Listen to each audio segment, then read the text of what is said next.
ang mga kwento ng pag-ibig, kwento ng buhay at kwento ng pag-asa dito sa Barangay Love Stories. Love Stories.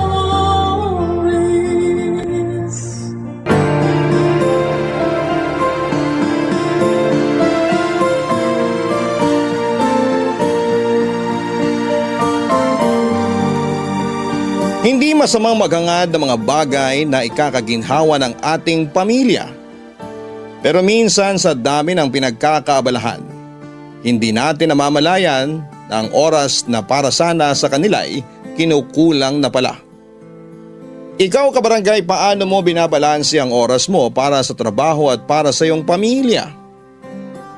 Dear Papa Dudut, mapagpalang araw po sa inyo at sa lahat ng mga nakikinig ngayon. Dahil may katandaan na ako ay isa na po sa mga nakahiligan ko ang pakikinig sa inyong programa, kaya naisipan ko na ring sumulat para maibahagi ang kwento ko. Ako po si Donato, isang negosyante na nagbabuy and sell ng mga damit. 65 years old na po ako sa ngayon.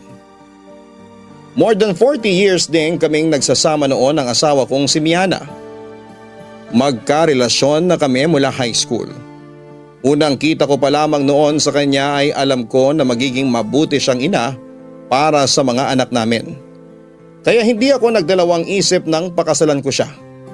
Pareho kami nakapagtapos ng kolehiyo, ako sa kursong Business Administration at siya naman sa kursong Accountancy. Pero sa aming dalawa ay siya lamang ang nagkalisensya nang makapasa siya sa licensure examination for CPA. Bukod kasi sa wala namang board exam ang kursong tinapos ko, ay mas pinili ko na pasukin na kaagad ang pagnenegosyo. Paiba-iba ang naging negosyo ko noon. Nagkaroon ako ng bigasa noong una. Yung sumunod naman ay namasada ako ng sarili kong tricycle. Pero para hindi maubos ang oras ko ay kumuha na lamang ako ng magbaboundary nito at itinoon ko ang atensyon ko sa iba pang mga negosyo. Hanggang sa mapasok ako sa isang pyramid scheme na naging dahilan ng pagkawala ng bigasan at tricycle ko. Nadamay pa roon ang pera naming mag-asawa. Sa kabila ng pagkabigo ay nagsimula ulit ako.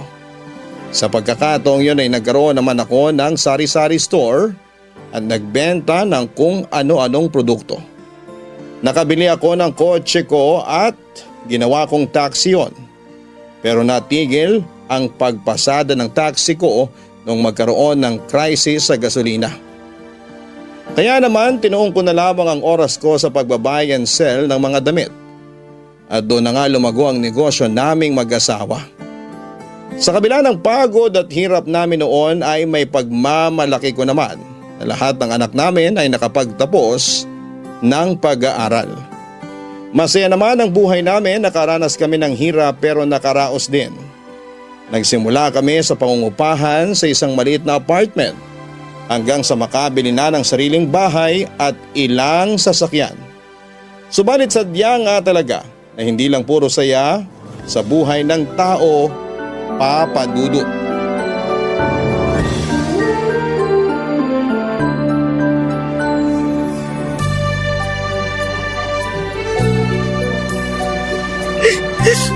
Ate Cheryl, ano nangyari kay Mama?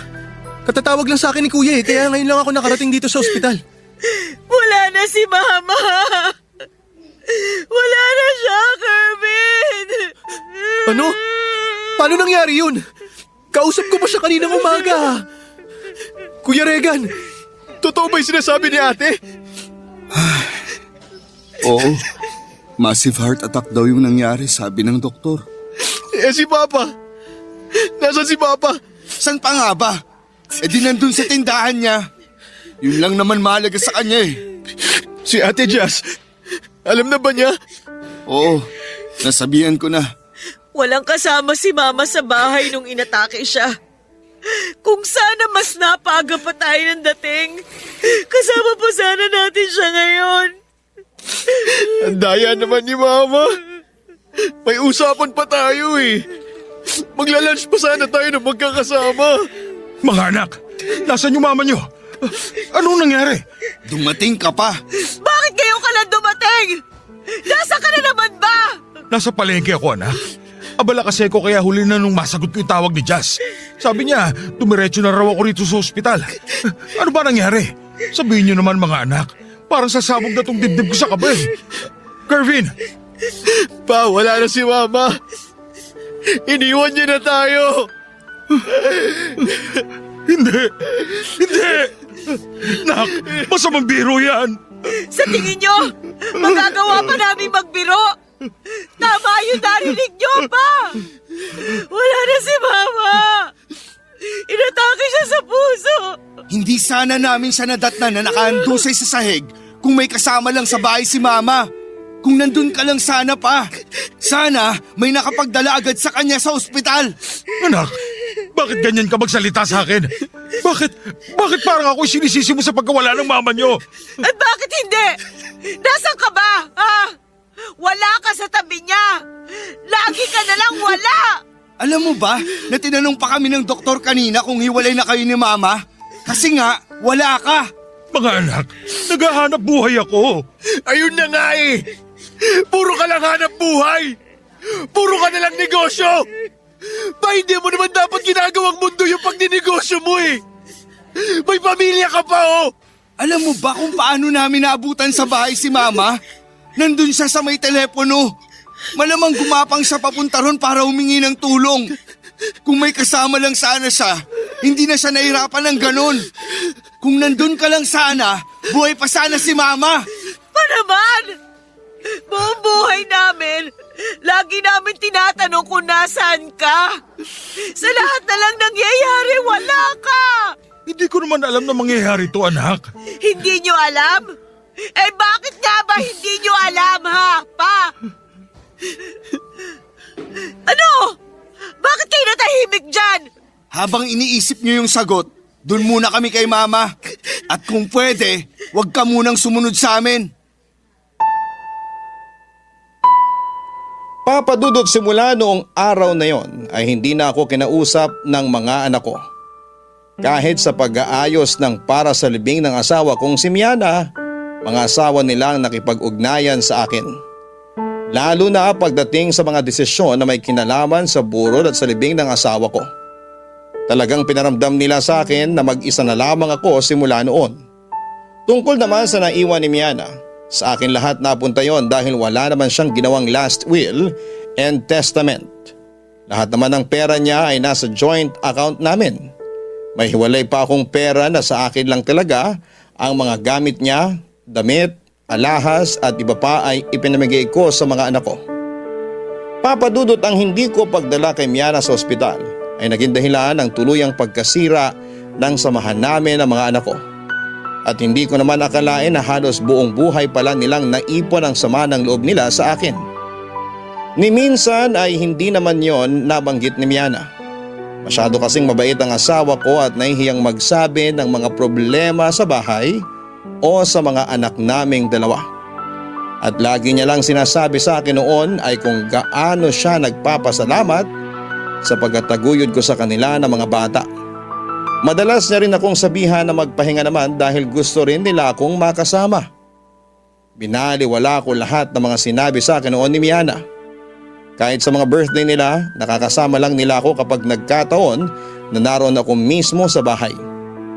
Pero kadalasan, silang mag-ina lang ang magkakasama. Sa kagustuhan kong maging maganda ang buhay namin, ay hindi ko na pala namamalayan na ang buong atensyon ko ay tinuong ko na lamang sa paghahanap buhay. Gustuhin ko man na mapalapit ulit sa kanila. Hindi ko na alam kung papaano yon gagawin at kung saan magsisimula, Papadudot.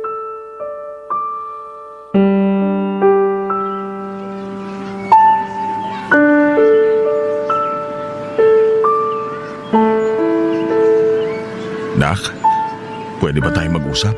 Pa, tapos na yung libing. Nakaalis na sina Charil kaya uuwi na rin ako. Anak, please naman. Huwag niyo naman gawin sa akin to. Masakit din naman para sa akin yung pagkawala ng mama niyo. Talaga pa? May pakiramdam ka pa pala? Kala ko kasi pati puso mo gawa na sa pera. Yung perang ikinagagalit mo, yun ang bumuhay sa inyo magkakapatid, anak. Pa, pwede ba?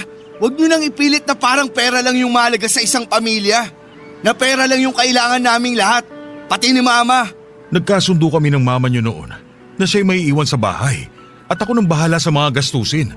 Kaya siya yung lagi niyo nakakasama at ako yung palaging wala. Pero hindi ibig sabihin nun na mawawala na kayo ng pakialam sa amin.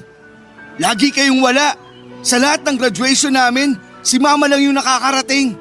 Sa lahat ng celebration, siya lang yung kasama namin. Hindi niyo man ako nakakasama. Sinisiguro ko naman ang lahat ng kailangan niyo naibibigay ko. Sa akin ang gagaling yung mga ginagamit niyo sa celebration niyo. So ano? Sa lahat ng naging pagkukulang mo, pera na lang yung itatapat mo? Kung naiintindihan niyo lang siguro kung gaano kayo kaswerte, hindi niyo maiisip yan. Hindi niyo mamasamain yung pagkawala ko sa mga importanteng araw kasi ako yung naghahanap buhay para sa ating lahat. Maswerte? Paano kami naging maswerte nawala na nga kami ng nanay dahil sa'yo? Hindi ko kasalanan kung bakit namatay si Miana. Walang may gusto sa nangyari. Kung nangungulila kayo sa kanya, ako rin. Kasi asawa ko siya. Huwag nga kayong magpatawa. Anak, pakiusap naman. Intindihin niyo rin ako. Intindihin? Sige nga. Paano ka namin iintindihin kung malinaw na malinaw sa amin yung mga naging pagkukulang mo? Sige na, nagkulang na ako sa inyo. Pero sana naman, bigyan niyo rin ako ng pagkakataong bumawi. Ako na lang yung magulang na meron kayo. Kailangan niyo ng isang ama na… Tama, kailangan namin ng isang ama. Pero hindi ikaw yung ama na kailangan namin. Ang sakit mo naman magsalita. Tatay ka na rin, Regan. Kaya dapat, ikaw yung unang makakaintindi sa nararamdaman ko ngayon. Tama kayo. Tatay na nga ako. Pero magkaiba tayo. Kahit kailan, hindi ko maiintindihan yung sinasabi nyo na maswerte kami. Kay Mama siguro oo, maswerte kami. Pero sa'yo, malaking biro yun. Maiintindihan mo rin ako, anak. Sana nga, para hindi nagngingit-ngit yung kalooban ko tuwing nakikita ko kayo. Sige na, anak. Baka hinahanap ka na ng pamilya mo. Pakisabi na lang sa mga kapatid mo na sana mapagbigyan nila ako na makausap ko sila. Huwag na kayong umasa kasi sigurado ako na hindi naman sila interesado. Sige, kung ayaw mo sabihin sa kanila, ako na lang ang magsasabi. Alam nyo, gawin nyo na lang. Mas kapani-paniwala pa yun. Pero kapag nakaharap nyo na yung mga kapatid ko, huwag kayong umasa na sasalubungin nila kayo ng mainit na yakap. Papa Dudut, may mga detalye na hindi ko nasabi noong una. Masaya naman ako sa pamilya namin.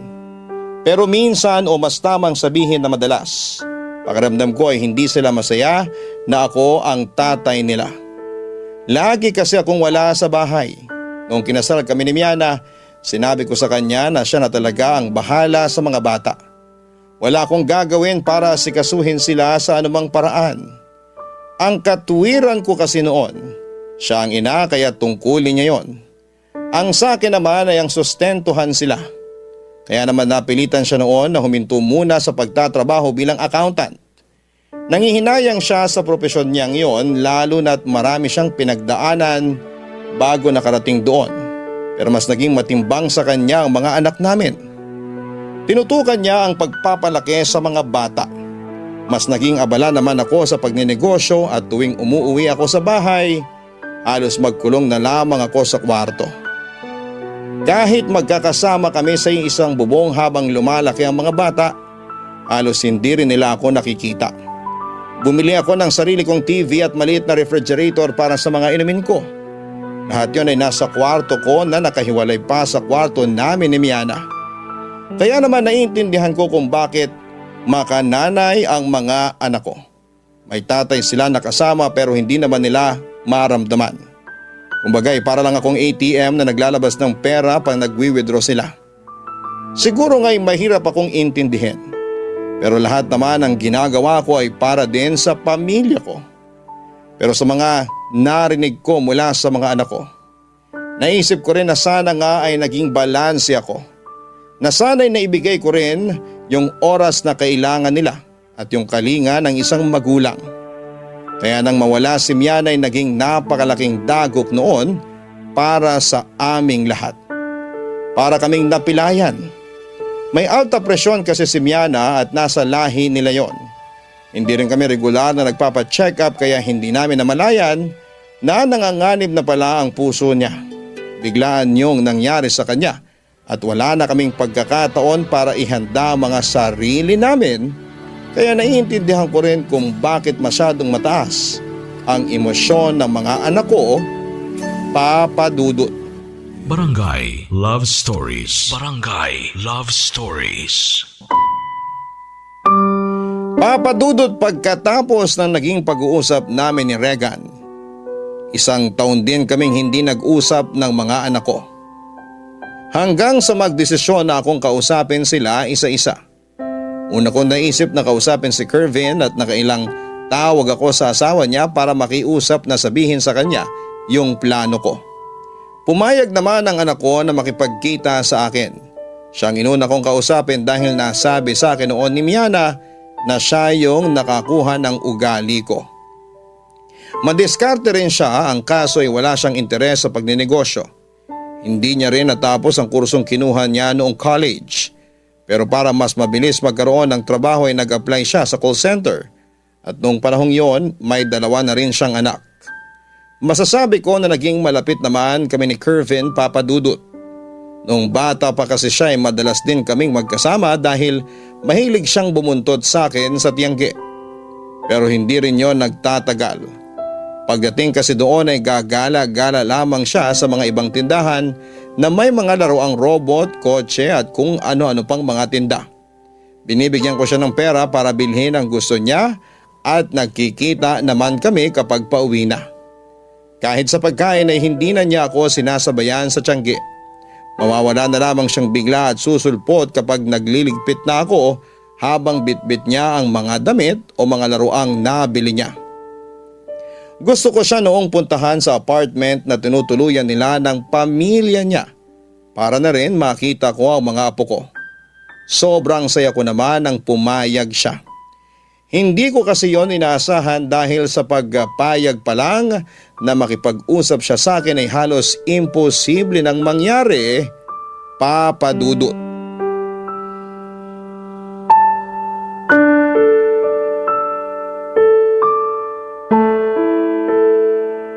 Nak, salamat ha. Pumayag ka na, pumunta ako rito sa apartment nyo. Asawa ko may gusto nito. Kung hindi dahil sa kanya, hindi rin naman ako papayag na mag-usap tayo. Kinumbinsi niya lang ako. Bakit naman kailangan ka pang kumbinsihin, anak? Paseryoso ba kayo? Tinatanong niyo talaga yan? O siya, sige na. Alam ko namang hindi nyo pa rin ako napapatawad sa pagkamatay ng mama nyo. Buti naman alam mo. Pero anak, tatay mo pa rin ako. Kahit na gusto mong kalimutan yun at ibaon sa nakaraan mo, hindi mo maitatanggi yung katotohanan na ako pa rin Kung pumunta lang kayo rito para sa drama na yan, makakaalis na kayo. Hindi ko na kasi alam kung paano ko pa kayo kakausapin. Lahat na lang nang sabihin ko hindi nyo gusto. Lahat na lang kinagagalit nyo. Kaya mas maganda siguro kung pag-usapan na lang natin yun. Huwag naman sana yung ganito, na parang gusto nyo na lang ako kalimutan. Yung nga yung masakit pa eh. Akala mo kami yung nakalimot sa'yo. Pero yung totoo, kami yung kinalimutan mo. Nakalimutan ko kayo? Paano nyo nasasabi yan kung halos buong buhay ko nagtatrabaho ko para masustentuhan kayo? Sige nga, sabihin mo nga sa akin kung kanino nanggagaling yung pinagtutuition nyo? Yun na nga eh. Akala nyo kasi pera lang yung kailangan para maging tatay. Yung sinasabi mo na halos buong buhay mo nagtrabaho ka para sa amin, choice mo naman na ubusin yung oras mo sa trabaho mo eh. Pwede ka naman magpahinga kahit sandali. At pwede ka maglaan ng kahit na konting oras para sa amin. Pero ano? Ginawa mo ba? Nasasabi mo yan kasi wala ka sa posisyon ko noon, Kervin. Hindi na kailangan na mailagay ako sa posisyon mo para ipamukha sa'yo yung naging pagkukulang mo sa amin. Lalo na yung mga pagkukulang mo kay mama. Mas mabuti pa nga kung sa ibang bahay ka na lang umuuwi noon eh. Mas madali sana para sa amin na isipin kung bakit wala ka. Kung pwede ko lang hatiin yung katawan ko noon, ginawa ko na para lang mapagsabay Walang ko. kailangang hatiin pa. Kasi may oras ka naman talaga eh. Pero mas ginusto mong magkulong sa kwarto nyo. Mas ginusto mo na mahiwalay sa amin. Nakakatawa ka nga eh. Kasi yung mismong kwarto nyo ni mama, may nakabukod pang kwarto. At doon mo lagi inuubos yung oras mo. Imagine, yung tatay namin, hindi kasama ng nanay namin sa iisang kwarto. At halos doon na tumira sa kwarto-kwartuhan niya. Patandaan mo, ikaw yung naglayo ng sarili mo sa amin. Lagi kasi akong pagod. At gusto ko lang makapagpahinga kaya nandun ako sa kwartong yun. Bakit? Nakakapagod ba kaming makita? Nakakapagod ba yung gusto ka lang namin makasabay kumain? Wala naman kaming ipapagawa o kaya hihingiin sa'yo eh. Yung makasama ka lang, sobrang saya na sana eh. Hindi naman niya sinasabi sa akin ng mama niyo. Ano ba namang katwiran yan, pa? Kailangan pa bang sabihin sa'yo ni mama kung paano magpakatatay? Lahat ba kailangan idikta sa'yo para may gawin ka? Anak, kung may babalik ko lang sana yung panahon... Kung may babalik man, sana yung panahon na lang na hindi mo pa kami anak. Nak, sobra naman yata yan. Ah, talaga? Sobra ba? Kasi sobrang sakit din yung nararamdaman ko pag nakikita kita eh. Alam mo ba kung anong pumapasok sa isip ko kapag naririnig ko yung boses mo? Anak naman. Naiisip ko kung paano namatay si mama ng nag-iisa. Sa sahig pa! Sa sahig! Yung negosyo mo na lagi mong idinadahilan? Pwede ka namang kumuha ng taong magbabantay niyan eh. Hindi mo naman siguro ikalulugi yung pagkuha ng kahit na isang empleyado lang. Pero wala eh. Pinili mo na puro negosyo ang asikasuhin mo. Kaya wala na tayong dapat pag-usapan pa. Umalis ka na. Bago pa tuluyang mawala yung katiting na respeto na itinira ko para sa'yo. Papa Dudut, hindi ako kaagad nakagalaw sa sinabing yon ng anak ko. Parang may mabigat na nakadagan sa mga hita ko habang nakaupo. Ilang beses pang sinabi ni Kervin na umalis na ako pero parang wala akong naririnig ng mga sandaling yon. Sinubukan kong ipaalala sa bunso ko yung mga naging bonding namin noon at kung paano ko siya napapasaya. Pero sinabi niya na hindi na siya bata na kaya pang suhulan. Naisip ko na lamang noon na sana'y pareho na lamang kami ng asawa ko na inatake at sabay na nawala. Ang hirap palang maiwan, ang hirap pala kapag napagbuntunan ka ng sisi sa isang bagay na hindi mo naman sinadyang mangyari. Sa nangyari noon sa pag-uusap namin ni Kervin, parang ayaw ko nang ituloy ang pakikipag-usap sa iba ko pang mga anak. Kung sa bunso pa lang namin ay masyado nang masasakit yung naririnig ko. Hindi ko alam kung ano pa yung susunod. Pero sa kabila ng pag-aalinlangan ko ay tinuloy ko pa rin ang pakikipagkita sa anak kong si Cheryl. Sabay ko sana silang kakausapin ni Jazz. Pero nagkataon namang may importante itong lakad noong araw na yon. Hindi naman pwedeng ipagpaliban yung pakikipagkita ko sa kanila dahil sigurado ako na hindi papayag si Cheryl na marisked yon. Kaya naman kahit wala yung isa kong anak ay tumuloy pa rin ako, Papa Dudut.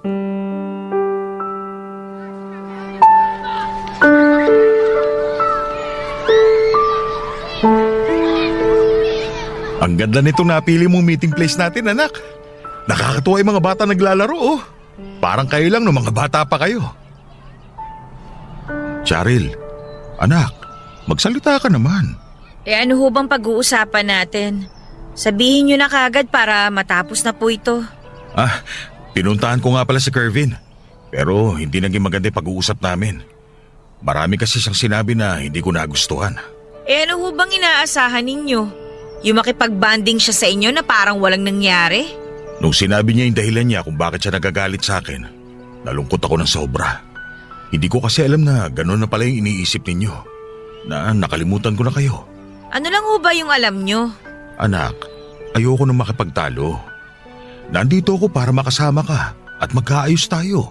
Yung makasama ako, pwede pa yun eh. Pero yung magkaayos, huwag nyo na hong subukan. Hindi nyo na ba ako kayang patawarin? Hindi ko ho alam. Tsaka hindi ko rin naman alam kung bakit nandito pa ako para makipag-usap sa inyo eh.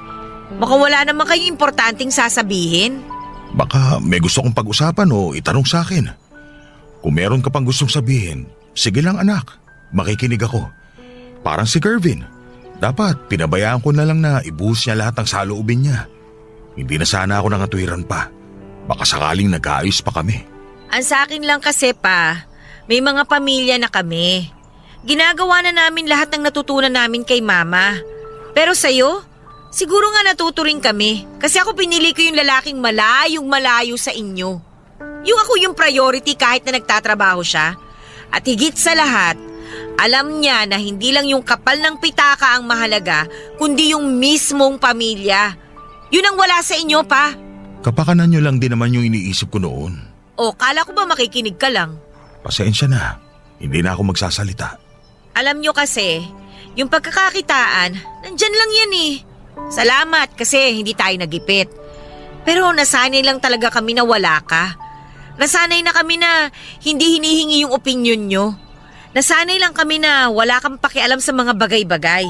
Hindi mo kasi alam kung paano maging ama. Para ka lang nagdo-donate sa charity, nagbibigay lang ng pera tapos yun na yun. Patawarin mo ko, anak. Kung bibigyan niyo lang sana ako ng isa pang pagkakataon. Tama na. Tantanan nyo na kami. Kung ano man yung gusto mong mangyari pagkatapos mo kaming kausapin lahat, bahala ka na. Wala na akong pakialam.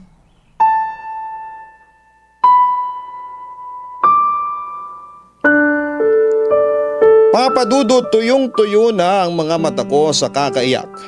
Tuwing gabi kapag naiisip at binabalikan ko yung mga sinabi sa akin ng mga anak ko.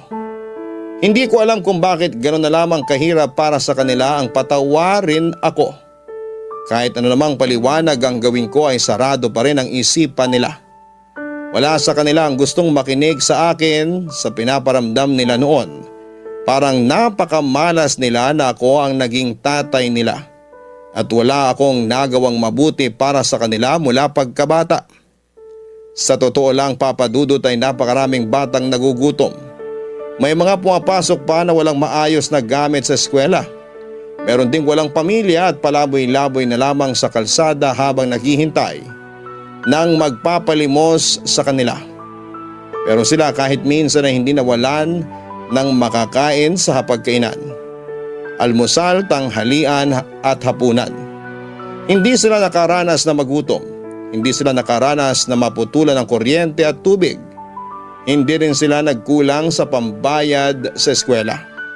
Hindi ko rin sila tinipid sa mga baon nila.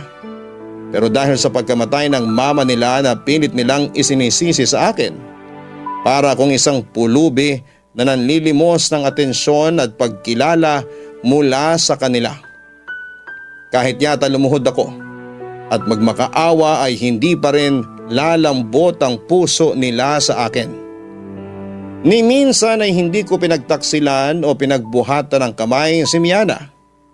May pagkakataong tumataas ang boses ko pero hanggang doon lang yon. Kahit may pagkukulang ako, balik-balik ta rin man ang mundo, ay naging mabuting ama pa rin ako sa mga anak ko. Kaya sa pagkakataong yon ay sumuko na ako. Ilang taon mula nang pumanaw si Miana, buhay na buhay pa rin siya para sa kanila at ako naman.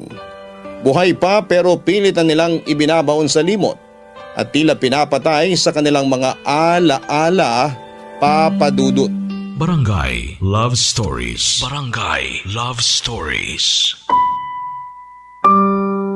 Ilang buwan pagkatapos naming mag-usap ni Kervin at Charil, nagkaroon ako ng kinakasama, Papa Dudut. Nakaramdam kasi ako noon ng pangulila dahil matagal-tagal na rin akong namumuhay ng mag-isa.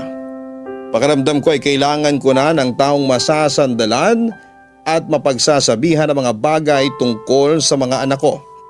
Tawagin niyo na lamang po siya sa pangalang Neri. Mas bata siya kesa sa bunso kong si Kervin. At siya nga rin po pala ang tumulong sa akin para makasulat sa inyo.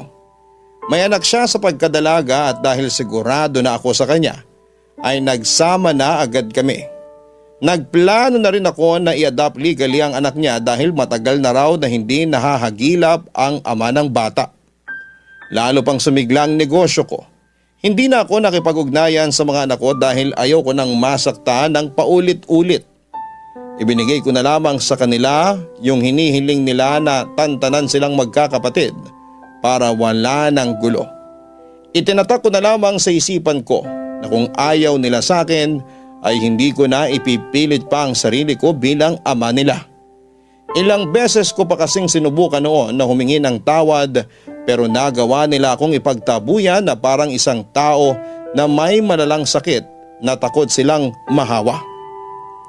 Kaya naman nagulat na lamang ako nang may matanggap akong mensahe mula kay Regan na humihingi ng pagkakataong magkita kami at mag-usap.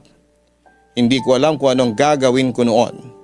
Sa lahat kasi ng mga anak ko ay siya yung pinakamatapang kaya inaasahan ko rin na siya rin yung pinakamasakit magsalita. Kahit biro lang ay may pagkabrutal pa rin siya. Laging may laman ang sinasabi niya. seryoso man o nagpapatawa. Naganap ang pagkikita namin sa bahay kung saan sila lumaking magkakapatid. Doon pa rin ako nakatira pero kasama ko naroon si Neri at ang anak niya. Akala ko noon ay si Regan lang ang darating. Pero nagulat ako nang isama niya ang dalawa pa niyang kapatid, Papa Dudut.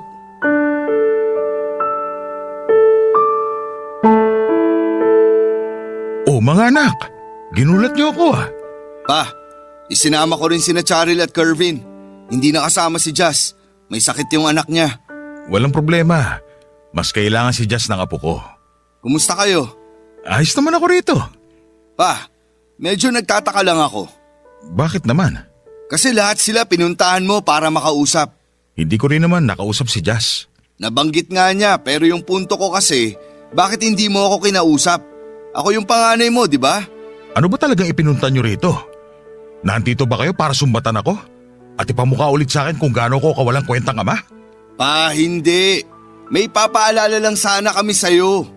Mukhang nakalimutan mo na kasi. Pero sa bagay, nagkakaedad ka na rin naman kaya naiintindihan ka namin. Ano ba yun? Hindi kasi nag-iwan ng last will si Mama. Last will? Tama ang narinig nyo. Hindi gumawa ng last will si Mama. Kaya lahat ng ari-arian niya, sa'yo napunta. Abay, natural lang yun kasi ako yung asawa niya. Talino mo rin, no? Alam mo kasi na sa'yo mapupunta lahat. Hindi ko gusto yung tabas ng dila mo, Regan. Dediretsahin ka na namin. Pero ako na lang muna yung magsasalita para sa kanila bilang panganay. Gusto namin na gumawa ka ng last will and testament. Para ano? Para alam nyo kung kani-kanino mapupunta mga ari-arian ko? Natural. Anak nyo kami, di ba? Bakit? Kanino ba dapat yun mapunta? Eh di sa amin, kanino pa ba? Anong sabi ng pinagsasabi mo? Patutal puro pera lang naman ang binibigay niyo sa amin nung nabubuhay pa si Mama eh. Ngayon na wala na si Mama, gusto naming makasiguro na sa amin mapupunta lahat ng pera at ari-arian ninyo. Anong ibig nyo sabihin? Teka, buhay pa ako ah! Hindi pa ako mamamatay pero makapagsalita kayo May parang… karapatan kami sa lahat ng ari-arian ninyo. Alam ko pero bakit nyo naisip na dapat gumawa na ako ngayon ng last will and testament? Tingin nyo ba, hindi ko kayo pamamanahan? Bakit pa? Sigurado ba na gagawin mo yun para sa amin? Maniniwala lang kami sa'yo kung nakagawa ka na. Hindi pa ako mamamatay! Hindi natin masasabi yan pa. Matanda ka na. Malay natin, baka bukas mamatay ka na. Tsaka kung nagawa mo kaming kalimutan ng ilang taon matapos mamatay ni Mama, hindi kami nakakasiguro na kami pa rin ang pamamanahan mo. Kailangan mong panagutan yung pagkukulang mo sa amin. Pero malamang nakalimutan mo na yun kasi… Kasi ano, Regan? Ha? Kasi ano? Kasi alam na namin. Alam na namin na may kinakasama ka. At alam na rin namin pa na balak mong legal na ampunin yung anak ng babae mo. Hindi siya basta babae ko lang. Asawa na ang turing ko sa kanya. Wow! Napakabuti mo naman pala sa kanya, pa. Sana ganyan ka rin kay Mama noon, ano? Hindi ko nga rin maintindihan eh. Kukuha ka na lang ng makakasama sa buhay, yung may sabit pa. At nakakatawa na gusto mo pang mag-ampo ng hindi mo kadugo, samantalang may mga anak ka naman. Tama! May mga anak naman ako. Mga anak na masyadong matitigas ang puso at mas piniling talikuran ako. Papa Dudut, inaasahan ko nang babanggitin nila noon yung tungkol sa kinakasama ko at sa pag-aampun ko dahil hindi ko rin naman itinago yon. Parang namanhid na naman ang katawang ko sa mga narinig ko. Pero sa pagkakataong yon ay hindi ko napigilang makaramdam ng galit. Nung una pa lang na binanggit ni Regan ang tungkol sa last will and testament, nagkaroon na ako ng ideya kung bakit nandun silang magkakapatid. At kahit wala roon si Jazz, alam ko na pareho lang din ang mga kapatid niya ang sasabihin niya. Hindi ko akalaing magagawa nila yon sa akin, Papa Dudut. Buhay pa ako at malakas pa pero parang gusto na nila akong mawala. At sa pagkawala ko ay gusto nilang masigurado na sa kanila mapupunta lahat ng pinaghirapan ko. Gusto nila na sa kanila ko ipangalan ang mga maiiwan kong negosyo at sisiguraduhin na sila lang ang tatanggap ng lahat. Gusto kong sabihin na hindi ko naman sila pinalaki ng ganon. Pero naisip ko rin yung lagi nilang sinasabi na hindi naman ako ang nagpalaki sa kanila kundi ang mama nila. Nung una ay sising-sisi ako sa nagawa ko sa kanila. Hinayaan ko sila na batuhin ako ng masasakit na salita. Matiwasay ko yung tinanggap lalo't naisip ko na maaaring makabawas yon sa sama ng loob nila sa akin. Pero sa ipinakita nilang interes, sa ipapamana ko ay biglang nagbago ang tingin ko sa mga anak ko. Kung hindi ako naging mabuting ama, hindi rin naman sila naging mabuting anak. Wala rin naman silang kabutihang pinaramdam sa akin sa maraming taon ng pagsasama namin ni Miana. Kung nabubuhay lang sana siya, hindi siya papayag na bastusin ako ng ganon ng mga anak namin. Hindi siya papayag na insultuhin ako at ipamukha sa akin na pera lang ang halaga ko sa pamilya namin, Papa Dudut. Nagpatuloy ang pagtatalo naming mag-ama pero sa pagkakataong yon, umalis na si Kervin at tanging sina Charil at Rega na lamang ang naiwan para ipaglaban yung karapatan nila sa mga ari-arian ko.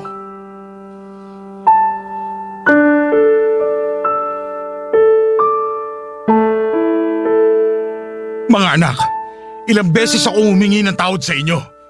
Ilang beses ko sinubukang makipag-ayos, pero palagi niyo ako'y pinagtatabuyan. Kasi hindi namin nararamdaman yung sinseridad nyo. Bakit ba kayo ganyan sa akin? Napakatigas ng puso nyo. Kung itrato nyo ako, talo ko pang isang kriminal. Hindi ako yung pumatay sa mama nyo, pero sa ginagawa nyo, talo ko pa inahatulan ng habang buhay na pagkakabilanggo. Lumayo kayo sa akin at ginusto nyo nakalimutan na lang ako. Tapos ngayon, babalik kayo rito para ipamukha sa akin na may karapatan kayo sa pera ko. Totoo naman ah. May karapatan kami sa pera nyo. Lagi niyong dinadahilan yung paghahanap buhay nyo kapag wala kayo, di ba? Kaya utang na loob nyo sa amin na nagkaroon ka ng maraming oras para magnegosyo. Ang sasama na ugali nyo. Pinalaki kayo ni Miana ng maayos, pero ngayon, ganyan yung ipapakita nyo sa akin? Wes, mas lalo nyo lang pinatutunayan na hindi kayo karapat-dapat pamanahan. At sinong pamamanahan mo? Yung ampon mo at yung palamunin mo rito sa bahay? Bastos ka! Huwag na huwag mong iinsultoy ng ganyan sila Neri.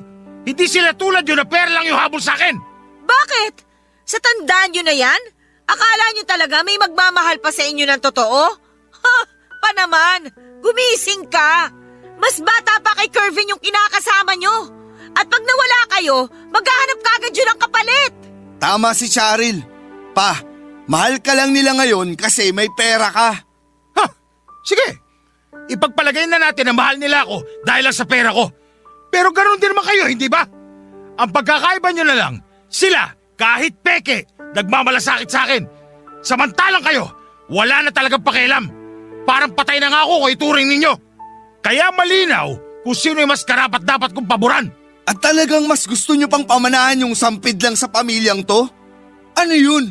Pinapamukha mo na mas mahal mo yung pamilya mo ngayon? Hindi ko kailangan magpaliwanag sa inyo. Pinaghirapan ko lahat ang meron ako. Kaya ako magdedesisyon kung paano at kung saan ko gagamitin ang pera ko. Umalis na kayo!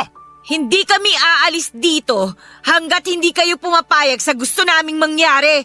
Kung gusto mong ibigay sa kanila yung pera mo, sige, payag kami.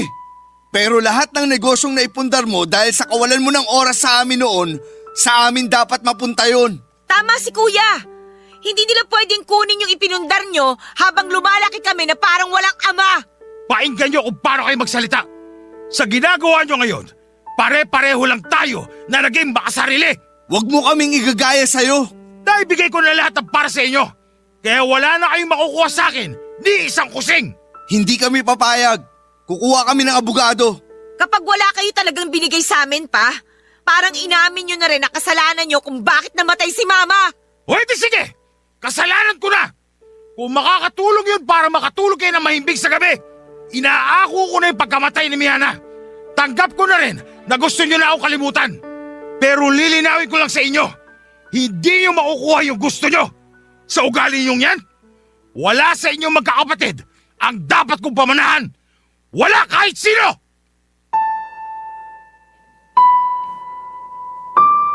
Papa Dudut, kinailangan ko silang palisin sa pamamahay ko ng mga sandaling yon. Pakiramdam ko kasi ay ako naman yung aatakihin sa puso dahil sa mga narinig ko mula sa kanila. Sabi nga ng kinakasama kong si Neri, parang yumayanig daw yung bahay sa lakas ng sigawan naming mag-ama. Nandun kasi sila sa kwarto at hindi na nagawa pang lumabas. Yun din naman ang sinabi ko sa kanila dahil ayokong mapagbuntunan sila ng galit ng mga anak ko. Pagkatapos ng sagutan namin yon ay hindi ko inaasahan na tototohanin nga ni Regan ang pagkuha ng abogado. Nakaschedule na rin kami na magkaharap-harap. Hindi ko alam kung ano ang pwedeng mangyari, Papa Dudut. Hindi ko na sila kilala. Kung pwede lang, ako na lang sana yung nawala para hindi na nagkakagulo ang pamilya namin. Gusto ko lang naman na maging buo kami at makabawi sa mga pagkukulang ko. Pero iba ang gusto ng mga anak ko. Papa Dudut, gusto ko pa sanang hingin ang payo ng mga nakikinig ngayon kung ano nga bang dapat kong gawin. Pakiramdam ko po kasi ay malapit na akong masiraan ng bait sa problemang nararanasan ko sa pamilya namin.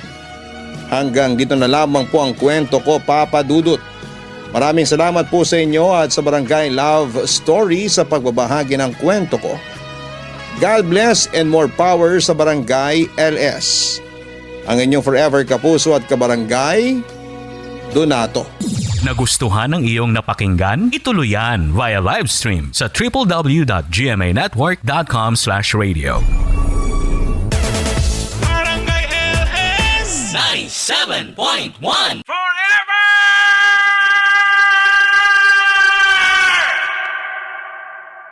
Ang mga kwento ng pag-ibig, kwento ng buhay at kwento ng pag-asa dito sa Barangay Love Stories. Love Stories.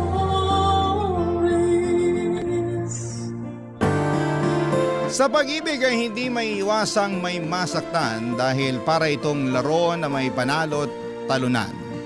Subalit ang tunay na pag-ibig ay hindi kailangang makipag-agawan dahil para itong biyaya na dumarating ng hindi inaasahan. Ikaw, kabarangay, nasubukan mo na bang makipag-agawan sa ngalan ng pag-ibig?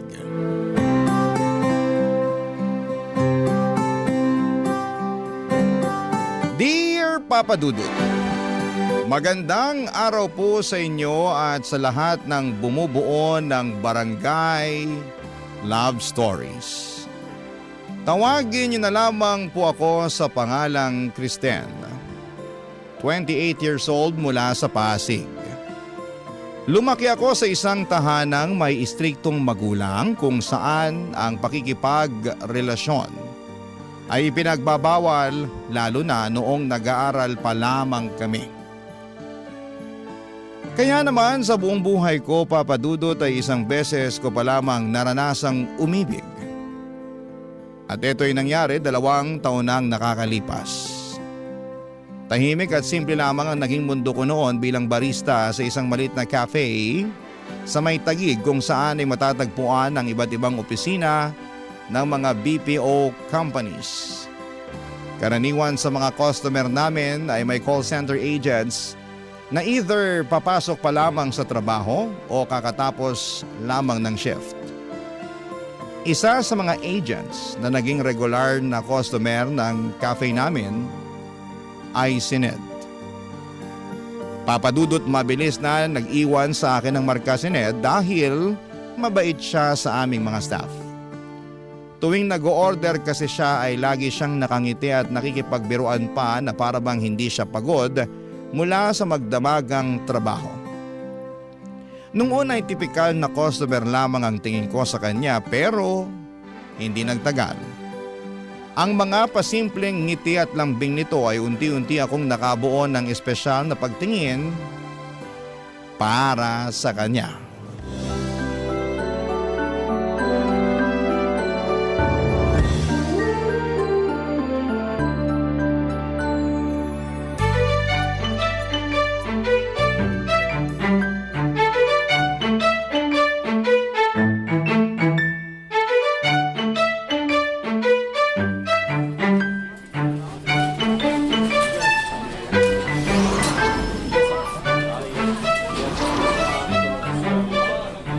Good morning, Sir Ned! Good morning din. Mukhang ako na naman yata unang customer nyo ha. As usual, sir, kayo ulit. Ano bang dapat tawag sa inyo niyan? Early bird o night owl? Early night owl? Nawala pang tulog hanggat hindi pa nakakapagkape. Ibang klase din kayo, sir. Kape ang pampatulog nyo. Nasanay na kasi yung sistema ko eh. Kapag di ako nakakainom ng kape, nagtatantrum yung katawan ko. Ay, paano nga yung tantrum? Patingin? Hindi na, wag na. Grabe, ganadong-ganado pa rin kayo kahit na magdamag kayo nagtatrabaho. Siyempre, nakita na kita eh. Hello, si sir! Ay, ano po palang order nyo? The usual? Alam mo na yan. Isang large brewed coffee, no sugar, para diretso tulog pag uwi.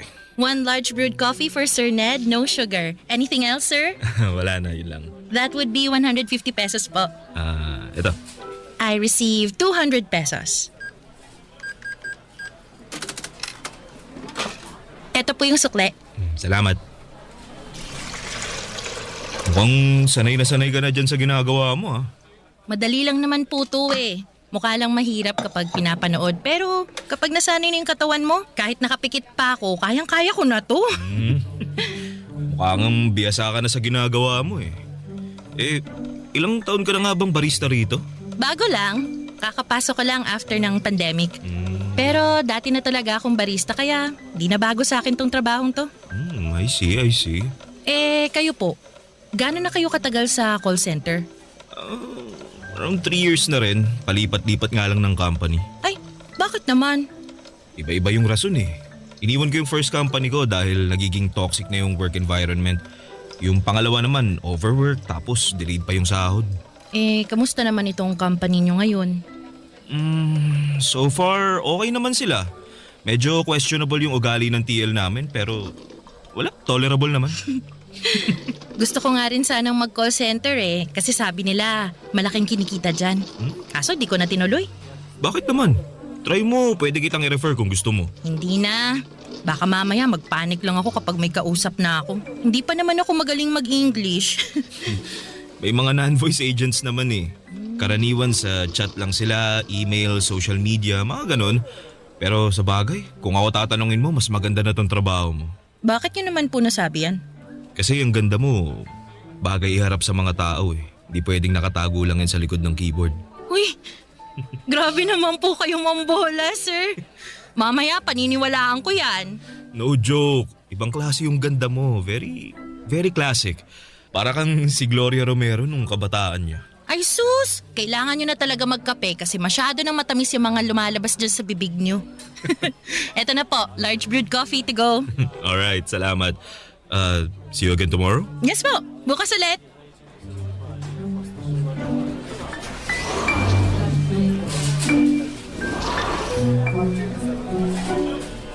Kailangan ng kape? Kasi matamis na yung lumalabas sa bibig. Ate ko, ang corny mo makipaglandian.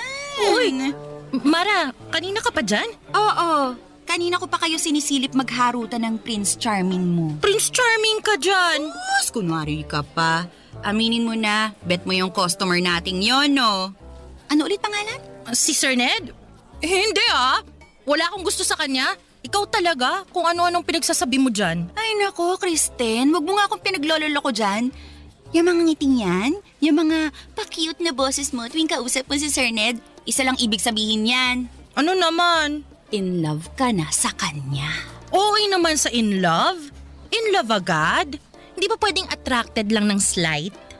Oh sige, attracted na akong attracted. At least inamin mo, na bet mo siya. To be honest, cute din naman kasi siya. Tsaka, ang gaan niyang kausap. Kaso, mukha siyang high maintenance, no? High maintenance man o hindi, isa lang ang nakikita ko based sa daily interactions nyo. May gusto kayo sa isa't isa. Ay, ang eme mo naman. Funny pa naman ako. Funny walain. Totoo nga. Alam mo, marami na akong love life na pinagdaanan at alam ko na ang galawan ng mga lalaking yan. Hindi naman sa pagmamayabang, no? Pero marami na akong flavors na natikman kaya basang-basa ko na yung mga galawan nila. Basta, ayoko mag-assume. 'Di ba sabi nga nila, never assume unless stated. Aminado po ako, Papa Dudut, na sa unang kita ko pa lamang kay Ned ay nakaramdam na agad ako ng attraction sa kanya. na malimit ko lamang maramdaman sa ibang tao. Matangkad si Ned na may makinis na balat at magandang pananamit. Kaya naman kahit puyat ay malinis at maliwalas siyang tignan.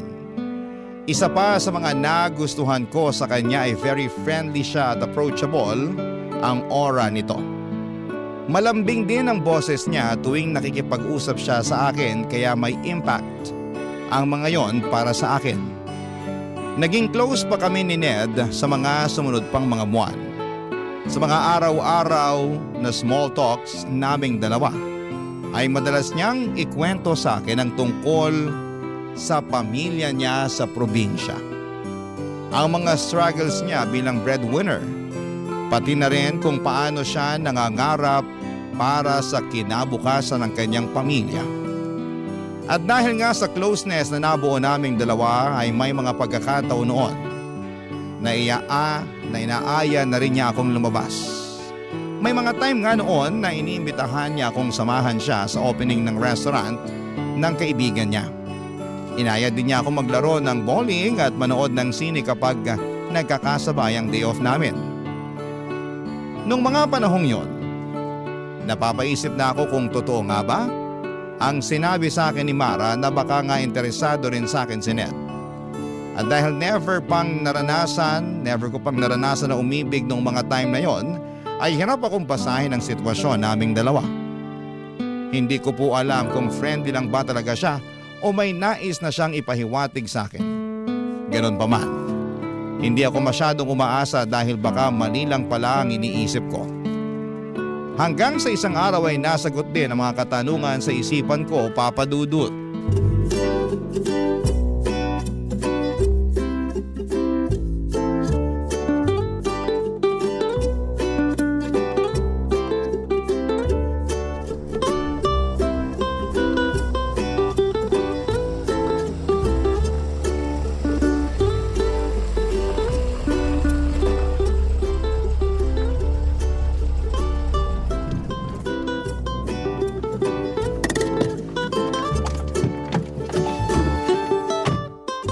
Nandito na tayo.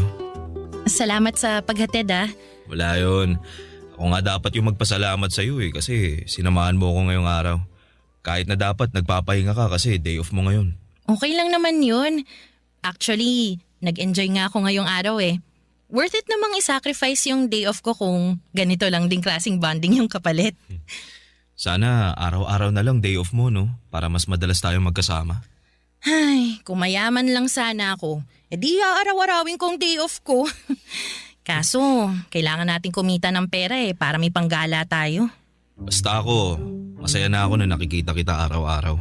Bonus na lang yung paglabas-labas natin. Sweet mo naman. Ikaw sinasanay mo ako sa mga ganyang banat mo. Mamaya, hahanap-hanapin ko na yan. Totoo naman kasi, di ka pa nga umaalis, namimiss na kaagad kita Grabe! Ako lang to! Totoo nga! Tuwing kasama kita, parang nagliliwanag yung mundo ko Hala si OA. Kung makapagsalita, akala mo naman. Ay nako, mas mabuti pang pumasok na ako sa loob at baka kung saan pa mapunta tong usapan natin. Sandali lang. Pwede bang makahingi ng goodnight kiss man lang? Sa susunod na lang. Sige na, please. O sige na nga. Kahit anong klaseng kiss pa yan. Para naman masaya ako pag uwi ko. Sige, halika rito. Isa pa. Okay na yun. Sana lang, sige na, bitin Tagalan natin kahit 3 seconds lang. Oo, sige. Last na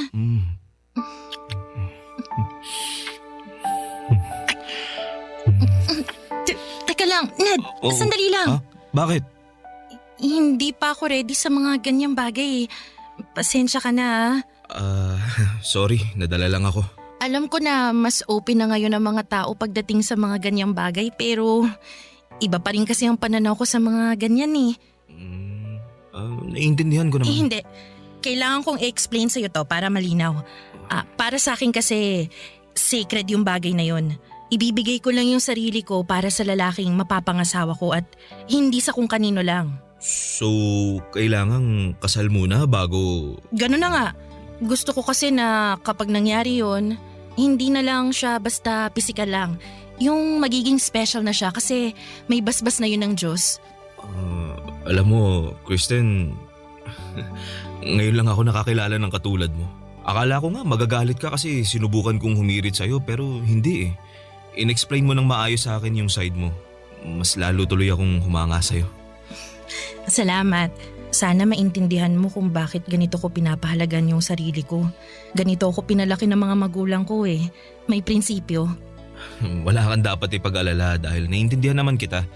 Yun naman ang gusto ko eh, may proper communication tayong dalawa. At least, alam ko na ngayon kung anong gagawin ko. So, kailangan kong sundin yung traditional na panliligaw para mapasagot kita, no? Teka, nililigawan mo ko? Hindi pa ba halata? Hindi. I mean, ramdam ko naman. Pero ayaw lang kitang pangunahan kasi… Oo, tama yung iniisip mo. Gusto kitang ligawan, Kristen. Totoo ba yan? Sa tingin mo ba kinukulit kita araw-araw sa trabaho tsaka inaaya kitang mamasyal dahil gusto lang kitang maging kaibigan? Hindi no, gusto kitang maging girlfriend. Alam ko na wala ka pang experience pagdating sa mga ganitong bagay pero handa akong gabayan ka. Hindi kita mamadaliin. Gusto mo ng old-fashioned? Sige, one step at a time tayo hanggang sa maging komportable ka ng kasama ko. Yun eh kung papayag ka magpaligaw. Wala naman sigurong masama kung subukan natin, di ba? At least sa ganong paraan, may oras tayo para kilalanin pang isa't isa.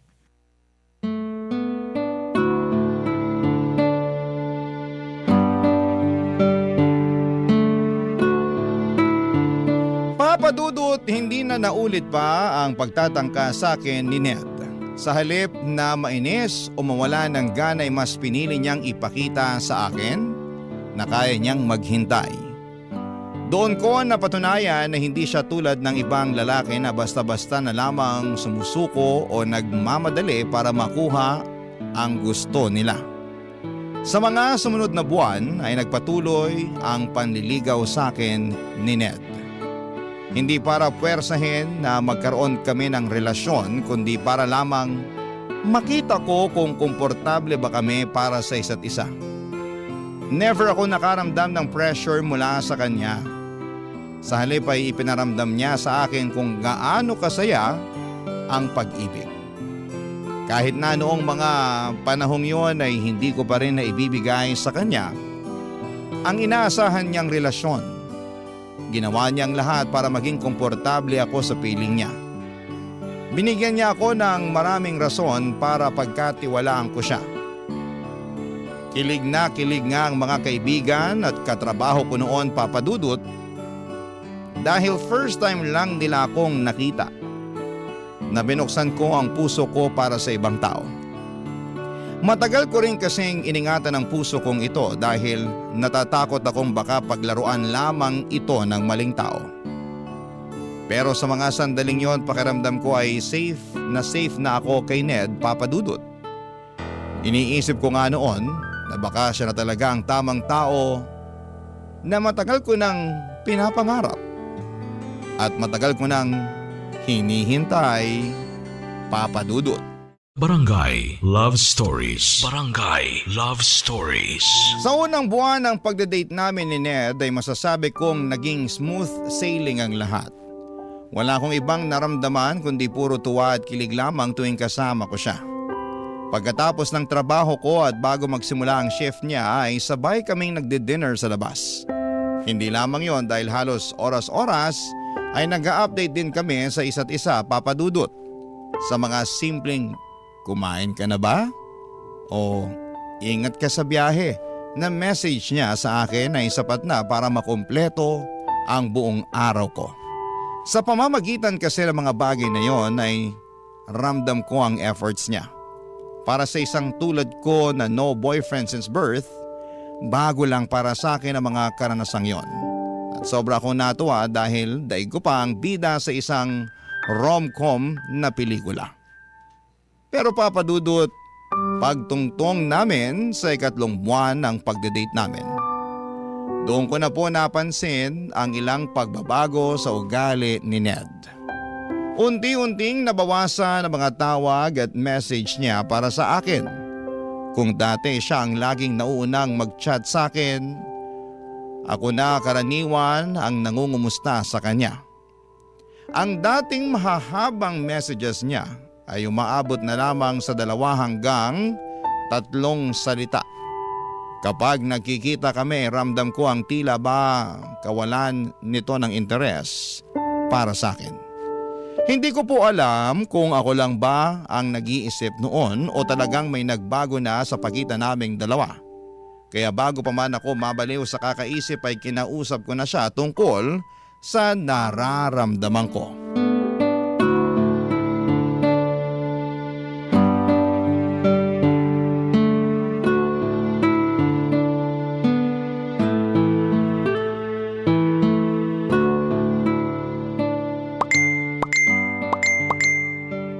Daming ka-chat ah. Ang sabi ko, ang dami mo namang kausap sa chat. Yung mga kaibigan ko to. Ang kukulit daming tinatanong. Ay naku, O bakit? wala. Ngayon na nga lang tayo magkasama tapos busy ka pa dyan sa cellphone mo. Hindi naman ako laging nagsiselfone na. Tsaka saglit lang naman yung pagre-reply na ginagawa ko. O ito na, bibitawan ko na tong cellphone ko. Ano bang gusto mong gawin? Di ko alam. Ano ba kasing pinunta mo rito sa bahay? Para makasama ka, ano pa ba? Tatambay lang, ganun. Siyempre, para makapag-banding tayo. Asa na yung banding? Sorry na, na-excite lang ako kasi ngayon lang ulit nabuhay yung GC namin eh. O sige, bumalik ka na sa GC nyo. Baka marami ka nang namimiss dyan sa usapan nyo eh. Hindi, mamaya na to. Mas importante ka kaysa sa mga kaibigan ko. Sinasabi mo lang yan para hindi ako magalit eh. Baka mamaya iniisip mo na dyan, di pa nga tayo magjowa pero pinagpapawalan na kita. Di naman yun yung iniisip ko eh. Gets ko naman yung point mo at tama ka naman. Sa'yo dapat ako nakafocus imbis na sa mga kachat ko. Pasensya na kung nasira ko yung mood mo. Huwag mo nang isipin yun. Ang mahalaga, nasasabi mo yung saloobin mo. Di ba nga ang usapan natin, i-communicate natin yung mga nararamdaman natin. Mabuti yan na nasasabi mo sa akin yung mga ginagawa ko na hindi mo gusto. At least, naaayos agad natin. Pero since nandito na tayo sa topic na to, may gusto lang din akong sabihin sa'yo. Ano yun? Hindi ako perpektong tao, Kristen. Hindi ako katulad ng mga napapanood mo sa pelikula o yung mga bidang lalaki sa mga libro. Hindi ako ganun ha. Alam ko. Hindi naman ganun ang tingin ko sa'yo eh. Ay, naisip ko lang kasi na baka masyado nang mataas yung standard na sinet mo para sa akin. Baka hindi ko na tuloy maabot. Wala naman akong standard na sinet ah. Ikaw mismo ang nag-set nun. Minsan kasi napapansin ko lang na ang bilis mo yatang mairita sa akin. Tulad ngayon, kauwi lang natin galing sa labas pero parang bad mood ka na naman. Hindi naman ako bad mood. Hindi ko lang nagustuhan yung magkasama na nga tayo tapos nasa ibang tao pa yung atensyon mo. Ay, saglit lang naman yun eh. Nag-reply lang ako ng mabilis. Alam mo, Kristen, may buhay din ako. May pamilya ako, may kaibigan ako, may trabaho ako. Matik na maahati talaga yung atensyon ko. Sana maintindihan mo yun. Naiintindihan ko naman. Parang hindi naman eh. Okay, sige. Tapos na tayo dyan sa kaka-cellphone mo. Hindi na yun big deal. May ibang rason pa kasi ako eh, kaya ako nagkakaganito. Ano pa? Nitong nagdaang araw, napapansin ko na parang nagbabago yung pakikitungo mo sa akin eh. Paano nagbago? Hindi kita maintindihan. Nung unang buwan natin, sobrang sweet mo sa akin. Sobrang caring, sobrang protective. Pero ngayon, parang hindi ko naramdam yung mga yun. Siyempre, ganun talaga sa simula. Hindi naman forever na magiging ganun yung sitwasyon natin eh. Minsan may mga highs and lows din ng relasyon. Di lahat ng araw masaya. Pero ang mahalaga pinipili pa rin natin ang isa't isa. Kailangan ko rin naman paminsan-minsan ng konting validation. Kahit simpleng acknowledgement lang na concerned ka pa rin, na interesado ka pa rin. Kasi, to be honest, nitong mga nagdaang araw medyo dry ka na mag-reply sa akin eh. Iniisip ko tuloy kung may nagawa ba ako, may nangyari ba, bakit bigla kang nagbago? Hindi, wala. Wala kang ginawa, walang nangyari at hindi ako nagbago. Minsan talaga busy ako at may mga pagkakataon na hindi ako nakaka-reply agad. Pakiramdam mo dry yung mga reply ko dahil tao lang din naman ako. Napapagod din ako. Ako rin naman, busy din.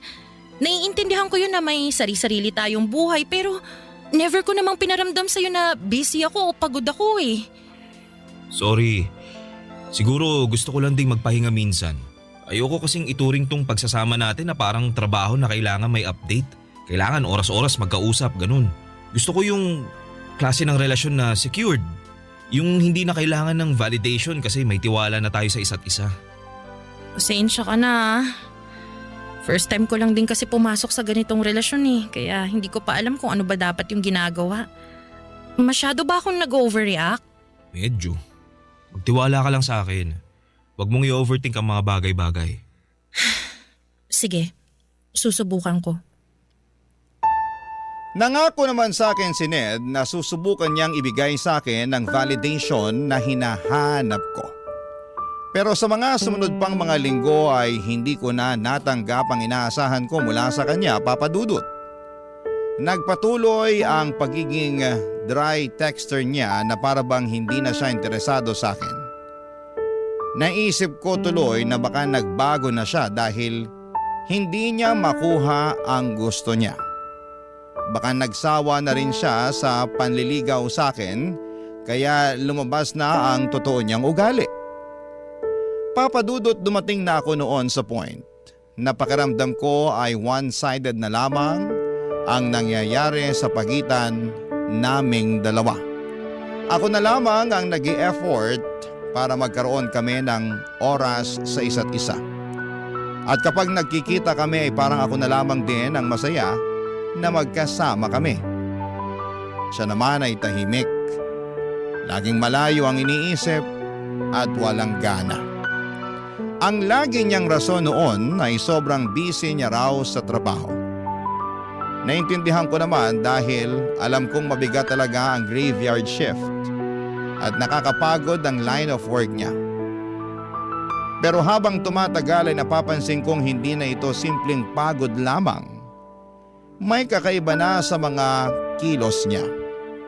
Hanggang sa dumating ang araw na nalaman ko ang totoong dahilan kung bakit biglang nagbago ang pakikitungo niya sa akin, Papa Dudut.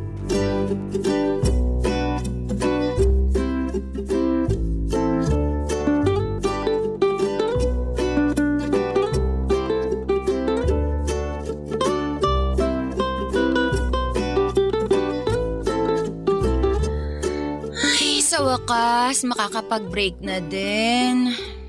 Daming tao ngayon, no? Weekends kasi. Ang mabuti pa, kumain na muna tayo bago pa magsidatingan ulit yung mga tao. Ay, mabuti pa nga.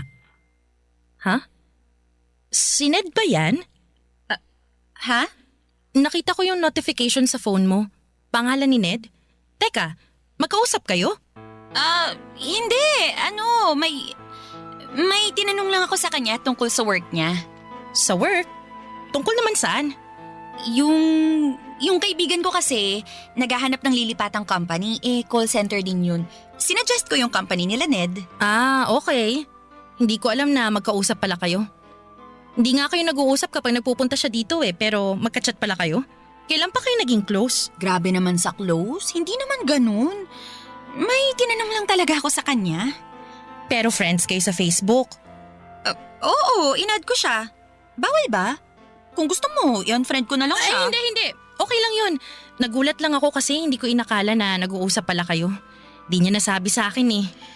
Sa tingin ko, hindi naman yun gaanong importante para sabihin pa niya sa'yo. Ano palang sabi niya? Ano yung laman ng chat niya sa'yo? Sandali lang ha, basahin ko. Tinatanong niya kung naka-break daw ba tayo ngayon. Weird naman. Bakit sa'yo pa niya tinanong? Pwede namang ako na lang mismong i-chat niya. Ewan ko. Uy, baka mamaya iba nang iniisip mo dyan Uy, hindi. Ang weird lang. Ay, huwag mo nang isipin yun. Kumain na nga lang tayo.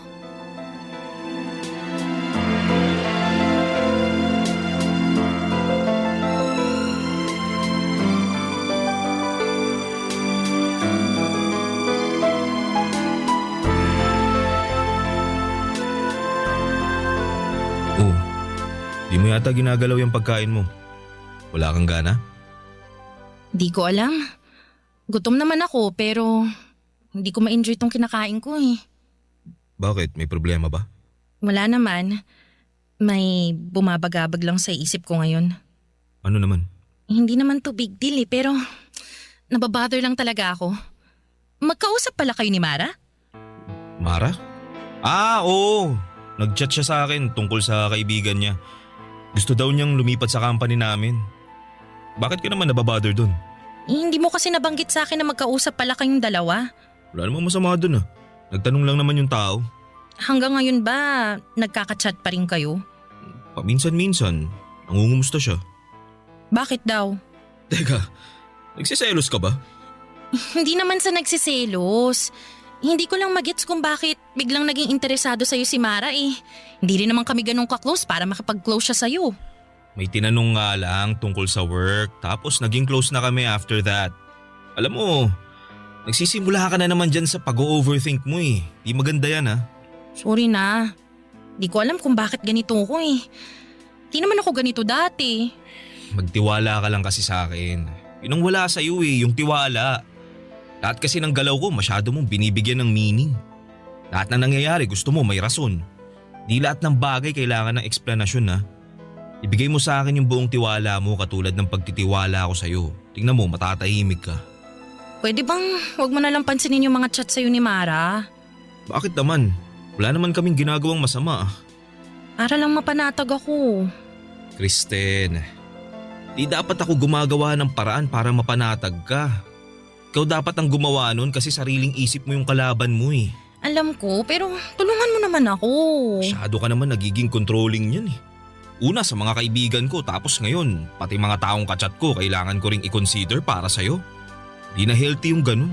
Alam ko, pero please, kahit ngayon lang. Para namang wala kang tiwala sa akin sa ginagawa mo. May tiwala ako sa'yo. Pero kay Mara, wala. Araw-araw ko siya nakakasama kaya alam ko na kung anong ugali niya. Eh di sige, oo na. Di ko na siya kakausapin. Masaya ka na? Wala na tuloy ako ng gana. Di pa nga tayo tapos ganyan ka na umasta. Sorry. Nagsiselos ako ng mga panahong yon, Papa Dudut. Aminado naman ako. Nung una ay sinubukan kong baliwalain ang mga nangyayari dahil tama nga naman na wala akong dapat ikatakot kahit magkausap pa sila sa chat. Basta magtiwala lamang ako kay Ned. Pero habang tumatagal, nagsimula akong kainin ng pagdududa. Sa tuwing late mag-reply si Ned, agad kong naiisip na baka si Mara ang kausap niya. Sa bawat oras na hindi siya available, ang iniisip ko'y baka mas pinipili niyang makipag-chat kay Mara kesa sagutin ako. At kapag nakikita kong nakangiting mag-isa si Mara habang hawak ang kanyang cellphone ay kusang pumapasok sa isipan ko na baka si Ned ang dahilan ng mga ngiting yon.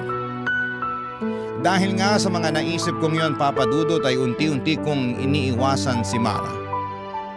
Hindi ko na siya pinapansin katulad ng dati. Naging malamig na ang pakikitungo ko sa kanya hanggang sa hindi ko na napansin na nagkaroon na pala ng tensyon sa pagitan naming dalawa. Ang dating magaan naming samahan bilang magkatrabaho ay unti-unting napalitan ng awkwardness at pananahimik. Ramdam kong nagtataka na si Mara noon kung bakit ako nagbago. Pero dahil sa selos yon na nararamdaman ko. Pinili kong manahimik na lamang kesa linawin ang lahat. At doon ko naramdaman, Papa Dudut, kung gaano kalakas ang epekto ng selos.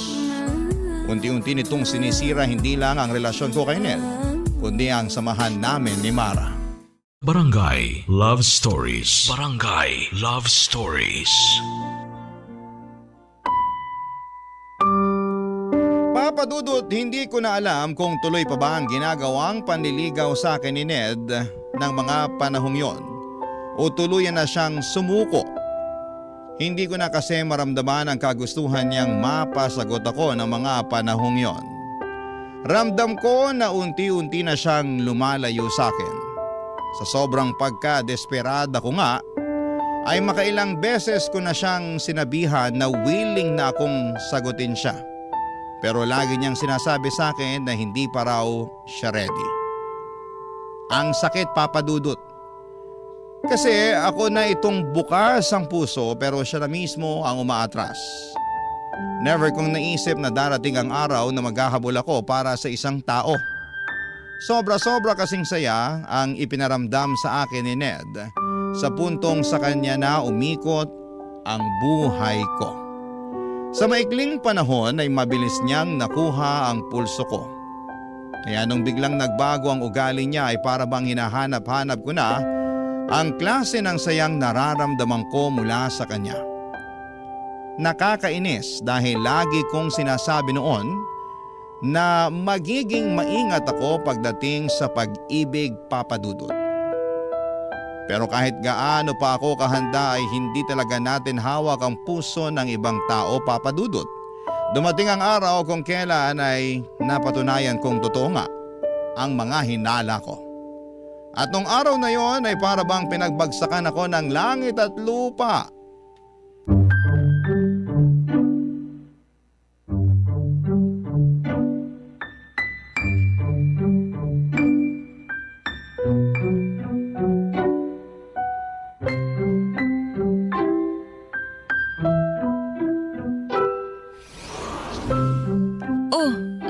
Kristen, anong ginagawa mo rito?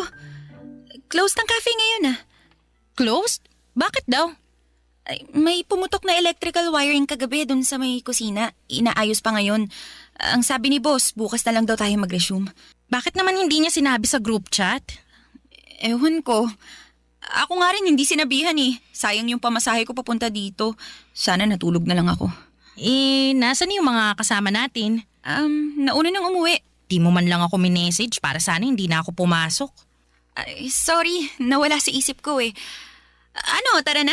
Uwi na tayo. Halika na, sabay na tayo lumabas. Mara, sira tayo flash sa CR nyo. Kristen? Anong ginagawa mo rito? Kala ko ba wala kayong pasok? Di ba dapat ako nagtatanong niyan sa'yo? Anong ginagawa mo rito? Off mo ngayon, di ba? Minessage ko siya. Pupunta daw siya sa QC eh. Kako, isabay na niya ako para makatipid. Wow! Nag-uusap pa rin pala kayo hanggang ngayon? Tungkol pala Samantalang dyan. yung message ko sa'yo kanina, hanggang ngayon hindi mo pa nasisin. Di ka man lang makapag-reply tapos makikita kong nandito ka pala kay Mara? Nasa daan na kasi ako kanina nung nag-text siya. Pagbaba ko, nawala na sa isip ko yung message mo. Kaya ayun, di na kita na-replyan. Teka, Kristen. Bakit ba? Anong meron?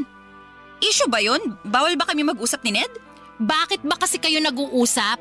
Yun ang gusto kong malaman. Anong meron? Ned, hindi mo pa ba nasasabi sa kanya? Hindi pa eh. Wala pa siyang alam. Pero ako na lang mag-i-explain sa kanya. Nagde-date kami ni Ned. Ano? Anong pinagsasasabi ng babaeng to, Ned? Mag-i-explain ako. Di ba nagde-date tayong dalawa para mas makilala pa natin ang isa't isa? Yun nga ang alam ko. Tayo yung nagde-date. So, paano napasok si Mara dito? Ganun din kami ni Mara. Nagde-date din kami para mas makilala pa namin ang isa't isa. Ano ka mo? Pati kayo nagde-date? Bakit? Para saan? Anong kalakuhan to? Para makita niya kung sino sa atin yung mas bagay sa kanya. Hindi mo ba alam yun? Ganun ang tinatawag na dating, Kristen. Wow!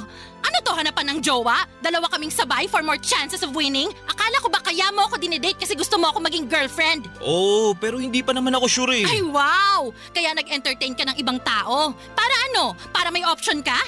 Wala naman sigurong masama doon, di ba? Di pa naman tayo eh. O sige, hindi pa nga tayo. Pero papunta na nga doon, di ba? At ikaw naman, Mara, alam mo dinedate ko si Ned tapos papatol ka? Hindi mo magawang maghanap ng iba kay Ned talaga? Anong gagawin ko kung ako'y nilapitan niya? Di lumayo ka! Kunting delikadesa naman. Magkatrabaho tayo tapos ganyan gagawin mo sa akin? Kung makapag-react ka naman, akala mo inagawan ka? Bakit kayo na ba? Hindi pa naman, di ba? Technically, single pa rin si Ned ngayon kaya pwede siyang lumandi ng ibang tao maliban sa'yo.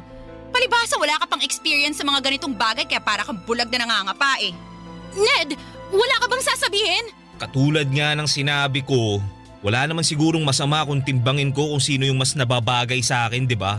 Grabe! Nakakahiya naman sa'yo. Kailangan mo pa talaga ng choices? Pwes, wala ka nang titimbangin dahil ako na mismo magdedesisyon para sa'yo. Sa'yo na si Mara, siya na ang gawin mong jowa. Total mukhang di naman ako sapat para sa'yo. Alam mo, ang tahimik na ng buhay ko eh, tapos guguluhin mo lang ng ganito? Bakit mo ba kasi pinapakialaman kung anong gusto Tumigil niya? ka! Hindi ka ang kinakausap ko! Hoy, wag mo ko pinagtataas taasan ng boses, Pwede ha? ba? Huwag na kayong mag-aaway. Pinagsabay mo kami tapos umaasa kang walang mag-aaway? Ang kapal mo, ha? Kala mo kung sino kang gwapo? Kung ganito lang din naman palang gagawin mo sa akin, di sana hinamon mo na lang ako sa suntukan para kahit papano makakapalag ako sa'yo. Daming pinagsasasabi. Umalis ka na nga lang kung ayaw mo sa ganitong sitwasyon. Dali-dali ng solusyon. Ay, aalis talaga ako! Sana maging masaya kayong dalawa sa pinaggagawa nyo. Ang papangit nyo! Mula noong madiskubre ko ang tungkol kina Ned at Mara ay hindi na kami nagkaroon pa ng maayos na ugnayan ni Mara sa trabaho. Hindi na kami nagpapansinan at kung kinakailangan man ay pawang formal na usapan lang ang namamagitan sa aming dalawa. Nang mga panahong yon ay pilit kong itinago ang nararamdaman ko. Gusto kong magpaka-professional kaya hindi ko na ipinakita sa mga tao na apektado ako sa mga nangyari. Pinilit kong ngumiti at makipagsalamuha ng normal lamang. Pero kahit gaano ko pa ito itago ang sakit, minsan ay hindi ko maiwasang manghina lalo na tuwing nakikita kong sinusundo ni Ned si Mara pagkatapos ng duty niya. Never ginawa ni Ned yon para sa akin. Mas lalo pang tumindi ang sakit at inggit na nararamdaman ko noong nalaman kong magkasintahan na agad silang dalawa. Doon ko naisip na siguro kaya niya ako ipinagpalit ay dahil hindi ako pumayag sa mga pagkakataon na inaaya niya ako magpalabas ng init ng katawan. Papadudot. Habang tumatagal, umabot ng 5 buwan ng relasyon nila Ned at Mara. Sa mga panahong yon ay unti-unti kong tinanggap ang lahat at hindi naglaon ay natutunan ko ring mag-move on. Hanggang sa dumating ang araw na isang balita ang nalaman ko mula sa dalawa, Papadudot.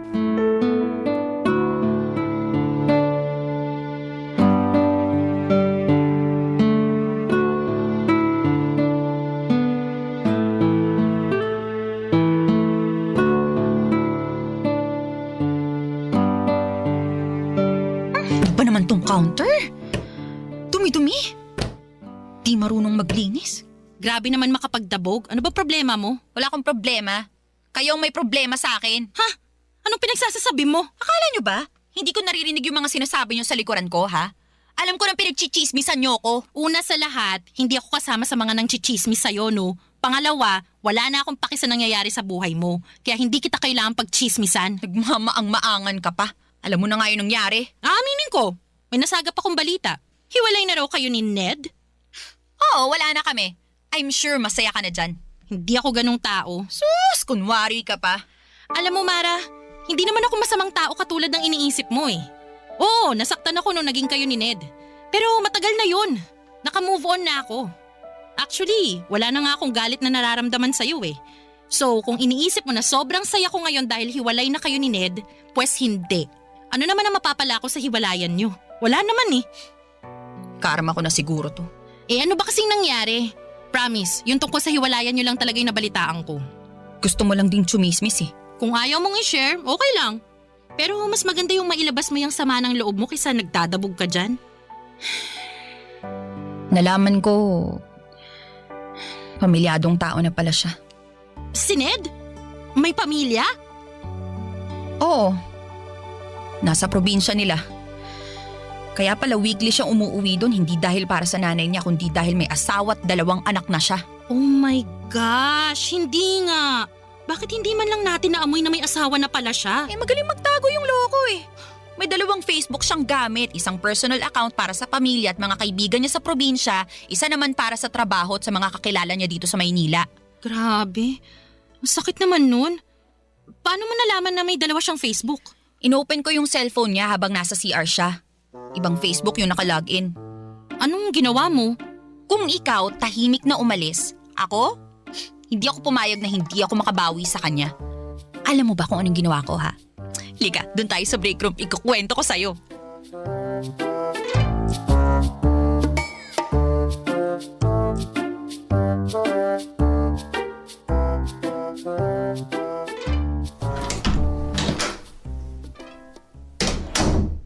Mara, ikaw na sunod. Tapos na ako maligo. Ano to? Ano yun? Ba't mo hawak cellphone ko? Amin na nga yan. Tinatanong kita, ano to? Anong ano? Ayusin mo tanong mo para maintindihan kita. May iba ka pa palang Facebook? Ha? Wala na ako ibang Facebook. Eh ano yung nakita ko dyan sa cellphone mo? Bakit may ibang Ned dyan? Wala to. Dami account ko lang to. Dummy account? Na family picture ang nakalagay sa cover photo? Tapos nung 2019, ang profile picture mo ikaw at yung asawa mo nung kasal nyo? Teka, magpapaliwanag ako. Ano yung papaliwanag mo? Nakabit mo ako? Kapal din ang pagmumukha mo no? Ang lakas ng loob mong landiin ako tapos all this time kabit lang pala ako? Wala namang masama basta hindi tayo mahuhuli. Anong walang masama? Ginawa mo akong kabit! Walang yaka ang kapal ng mukha mo! Lintik ka! Ang sama mo! Pinagkatiwalaan kita Nasira yung pangalan ko dahil sa'yo tapos ganitong gagawin mo sa akin? Alam mo ba kung gano'n nakapangit ang tingin sa akin ng mga katrabaho ko, ha? Tapos malalaman ko, pamilyado ka ng tao, gagawin ng pako kirida ka! Hayop ka! Aray ko! Tigilan mo nga ako! Minahon ka nga! Huwag mo ako sinisigawan na buwisit ka! Huwag kang umastang matapang sa harapan ko ngayon! Akala mo matatakot mo ako sa lakas ng boses mo, ha? Hindi! Pwede naman nating ipagpatuloy tong relasyon natin. Hindi ako kabit, tandaan mo yan! Hindi ako papayag na maging kabit ng sino man, naiintindihan mo? Kaya tong relasyon na sinasabi mo, wala na to. At yung pamilyang tinatago mo, bilangin mo na masasayang araw mo dahil sisiguruhin kong makakarating to sa asawa mo. Teka lang naman, Mara. Sisirahin mo pamilya ko dahil lang nasaktan ka? Oo, bakit? Ikaw lang ba may karapatang manakit, ha? Balang araw magpapasalamat sa akin ang asawa mo dahil maliligtas siya mula sa cheater na katulad mo. Sandali lang naman, Mara. Pag-usapan natin to. Kung ako sa'yo, asawa mong kausapin mo bago pa niya malaman ang totoo. Diyan ka na nga! Hayop ka!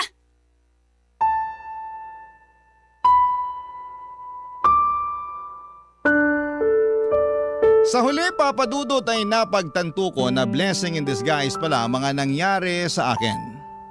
Papa Dudut, oo, maaga akong nasaktan pero mas mabuti na rin po yun kesa mas lumalim pa ang sugat sa puso ko. Kung sa akin kasi nangyari ang sinapit ni Mara ay tiyak na hindi ko kakayanin yon. Minsan talaga may paborito ang tadhana. Kinakampihan nito ang mga taong marunong magmahal ng totoo at pinaparusahan ang mga taong mapang-abuso at manluloko. Hindi ko naman ikinatuwa ang nangyari kay Mara pero umasa ako na sana'y nagsilbi na yon bilang aral sa kanya na huwag mang-agaw ng taong hindi naman para sa kanya. Dahil ang karma, mabilis kumilos at palaging nakakahanap ng tamang oras para ito ay gumanti. Sa ngayon, Papa Dudut, ay maayos na ang buhay ko at mas pinili kong mag-focus na lamang muna sa sarili ko, sa pamilya ko at sa mga pangarap ko. Nagsimula rin akong sumubok ng mga bagong bagay, mga bagay na noon ay hindi ko nagagawang gawin dahil sobrang nakasentro ang atensyon ko para kay Ned. Natutunan ko ring mas pahalagahan ang sarili ko bago ang iba at natutunan kong hindi ko kailangang madaliin ang pag-ibig. Alam ko, Papa Dudut, na darating po ang tamang tao para sa akin. Isang taong handang maghintay at mamahalin ako ng buong buo. Sa ngayon naman po ay kontento na ako sa pagiging masayang mag-isa. Dito na po nagtatapos ang kwento ko at maraming salamat po, Papa Dudut. Ang inyong forever, kapuso at kabarangay, Kristen. Ano ang masasabi mo sa ating Barangay Love Stories today? Aabangan namin yan sa aming comment section.